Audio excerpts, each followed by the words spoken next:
Hey guys, welcome back to another video, and in today's video we are doing the Shrine of Secrets review for the 11th of January 2023.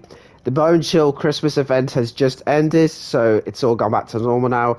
I don't know if there's going to be like a Lunar New Year one or like a Chinese New Year event, because they do those quite often, so I don't know if that's going to be starting soon or not, or if they're doing it this year, which I would imagine they are, but I don't know. Anyway, I'm a day late to this. I'm sorry. I totally forgot what day it was yesterday. I was just doing stuff, so sorry about that. But I'm here now. Let's get started. First of all, we have Fire Up, which is a Freddy perk. And this one has so you gain a token every time a generator is completed, and it gives you a stackable bonus for kicking generators, picking up and dropping survivors, vaulting, and breaking pallets and breakable walls. So it's like Freddy's perks is kind of like a end game slash as the game goes on kind of perk, because you only get the tokens once generators get done. And I think the buffs are okay. I think, people won't really complain about kicking generators or walls and stuff faster. This is also the only perk that affects picking up and dropping survivor speeds. So if you get enough tokens, you can dislodge the timing of flashlight saves and basically throw the survivors off pretty much, which is really cool. But other than that, I think a perk that needs you to lose the objective to get stronger is a bit not great. Pardon me. A bit not great, because I feel like, well, you'd rather run a perk that helps gens not get done, so you don't lose your objective and you can kill all the survivors. But I think a perk that focuses on generator progression is interesting and different, but it's not very good in my opinion. So I would have to say a no on this one. Next up we have Hoarder, which is a twins perk. Again, this one is very, very meh and not good. It's just very like, eh. Basically, it spawns in 2 extra chests, but you see survivors when they interact with chests or they pick up an item within 64 meters of your location.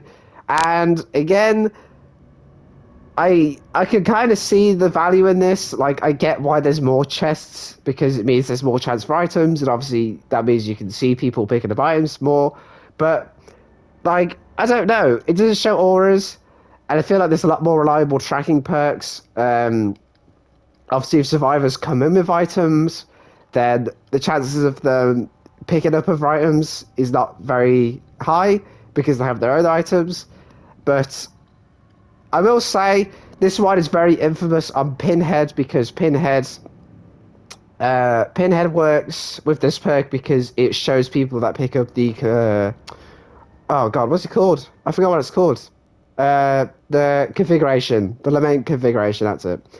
So it's good for that. Other than that, this perk really doesn't have a lot of value, and I would say there's a much better tracking perks in the game to use. Next up, we have Lucky Break, which is a UE perk, and this one has it so it activates every time you get injured. And whilst you are injured, you have 60 seconds where you don't leave trails of blood or scratch marks, and basically it pauses pretty much when you get healed, as far as I know. I'm pretty sure that's how it works. But so this perk kind of relies on you having a means to heal again quickly, because if you don't, then the timer's going to run out and then it won't work again for the rest of the match. It says there, for each 1 second spent healing another survivor, increase Lucky Break's duration by 1 second. Lucky Break's duration cannot increase beyond its starting value. So you can get the seconds back, but it can't go above 60, basically. So you have to be really careful when you use this perk. You have to make sure you don't just get hit at the start of the match and then just basically have it run out. You can obviously increase the duration, like it says, to increase the duration and may be able to use it again. But, it is a good perk. Like I said, it is a good perk. I use it sometimes, but like I said, it needs a lot of planning around it. You need to bring med kits. You need to maybe bring like Bond or Empathy to find people to charge it back up. But other than that, I think this one's really solid. I think this one's good. This is probably the best perk on the Shrine. It's probably Yui's best perk, I would say. And it's a lot of fun. On indoor maps especially, not being able to not being able to leave, sorry, trails of blood or scratch marks is very useful. And obviously you can combine this with Iron Will if you want to go all out. And basically make it a pain in the ass for the killer to find you. But be warned that killers can catch on to this and they'll know you have it, so they'll know to keep line of sight with you, so you can't get value out of it. But basically what I'm trying to say is this perk's really good, and you should get it. And finally, we have Poised, which is a perk you should not get. I won't spend too long on this, but this is a Jane perk, and this one has so after a generator gets completed, you leave no scratch marks for 10 seconds. It sounds good, but honestly, it's too situational. There is no way to know when this perk will trigger.